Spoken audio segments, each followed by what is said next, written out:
Bismillahirrahmanirrahim. Assalamualaikum warahmatullahi wabarakatuh. Perkenalkan, nama saya Mariana dengan NIM 2120203860202018. Baiklah, saya akan menjawab pertanyaan dari mata kuliah Keuangan Publik Islam. Yang pertama yaitu jelaskan apa yang dimaksud dengan keuangan publik Islam.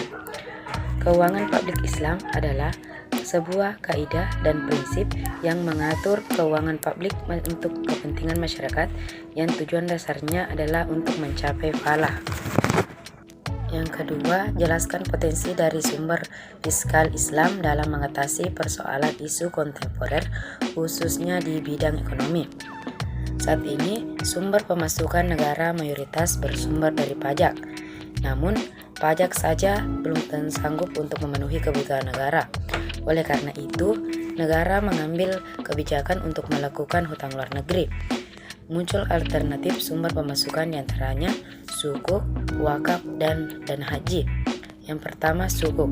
Secara etimologi, sukuk berasal dari kata syak yang berarti dokumen atau sertifikat. Secara terminologi, sukuk merupakan surat berharga jangka panjang yang berdasarkan prinsip syariah. SBSN atau sukuk didefinisikan sebagai surat yang diterbitkan berdasarkan prinsip syariah sebagai bukti atas bagian kepemilikan aset SBSN baik dalam mata uang rupiah maupun valuta asing. Yang kedua, wakaf. Wakaf adalah menahan harta yang biasa dimanfaatkan di jalan yang diperbolehkan atau menahan benda yang tidak mudah rusak untuk dimanfaatkan sebagai kepentingan umat sesuai ketentuan syara. Dan yang terakhir itu dana haji, adalah dana setoran biaya penyelenggaraan ibadah haji, dana efisiensi penyelenggaraan haji, dana abadi umat, serta nilai manfaat yang dikuasai oleh negara dalam rangka penyelenggaraan ibadah haji dan pelaksanaan program untuk kemaslahatan umat Islam. Yang ketiga, jelaskan peran Baitul Mal dalam kebijakan keuangan publik Islam. Baitul Mal adalah tempat penampungan dan pengeluaran harta yang merupakan bagian dari pendapatan negara. Baitul Mal merupakan institusi yang menjalankan fungsi-fungsi ekonomi dan sosial dari sebuah negara Islam. Fungsi Baitul Mal pada hakikatnya mengelola keuangan negara menggunakan akumulasi dana yang berasal dari pos-pos penerimaan sumber zakat, haraj, jizyah, homs, fai, dan lain-lain.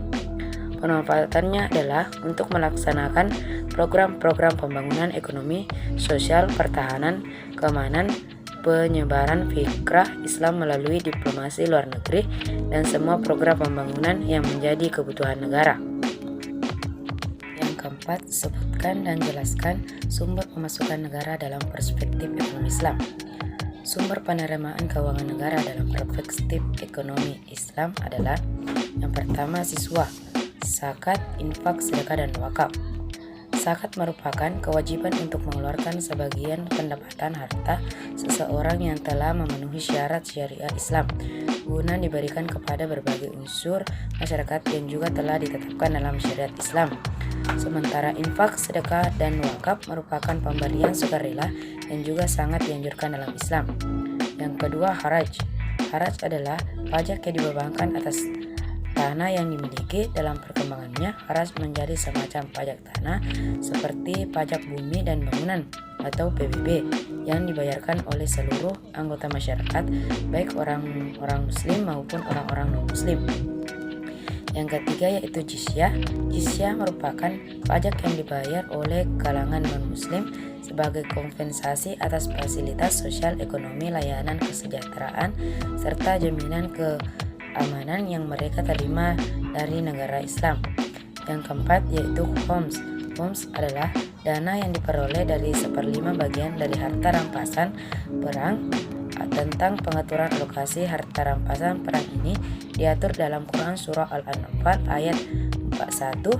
Imam Abu Ubaid sebagaimana dikutip Adi Warman Karim yang menyatakan bahwa yang dimaksud homs itu bukan saja hasil dari perang, tetapi juga barang temuan dan barang tambang.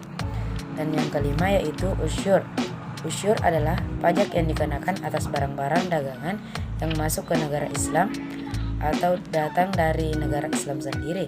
Pajak ini berbentuk biaya impor yang dikenakan pada sebuah pedagang dibayar sekali dalam setahun dan yang berlaku bagi barang yang nilainya lebih dari 200 dirham. Dan yang keenam yaitu pinjaman. Pinjaman atau hutang baik luar negeri maupun dalam negeri dalam Islam sifatnya adalah hanya sebagai penerimaan sekunder.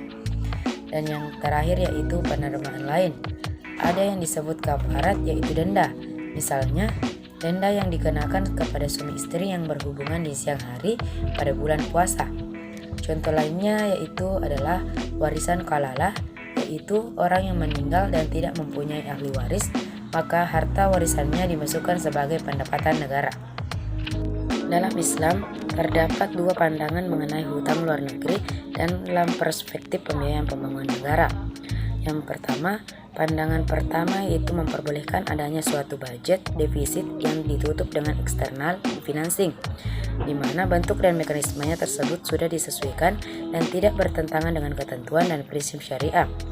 Dari adanya fakta historis bahwa bekerja sama dengan pihak lain dalam suatu usaha diperbolehkan bahkan dianjurkan, seperti dengan penggunaan akad mudharabah, musyarakah, murabahah, dan lain-lain, dapat dikembangkan sebagai bentuk external financing dalam anggaran negara.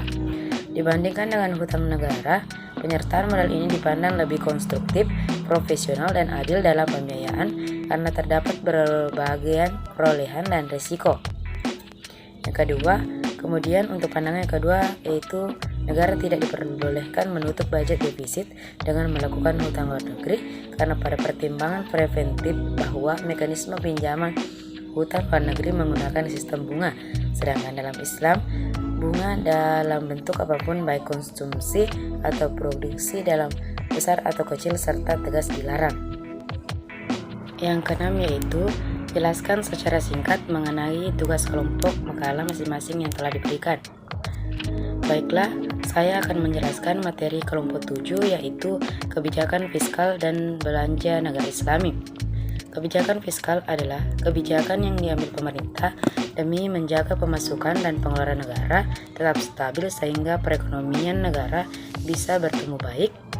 Instrumen kebijakan fiskal ada 3 yaitu melakukan bisnis, pajak, dan meminjam uang. Adapun penerimaan pemerintah kebijakan anggaran yang pertama siswa, zakat, infak, sedekah, dan wakaf. Yang kedua kharaj, yang ketiga jizyah, yang keempat khums, yang kelima usyur, yang keenam pinjaman, dan yang ketujuh penerimaan lain.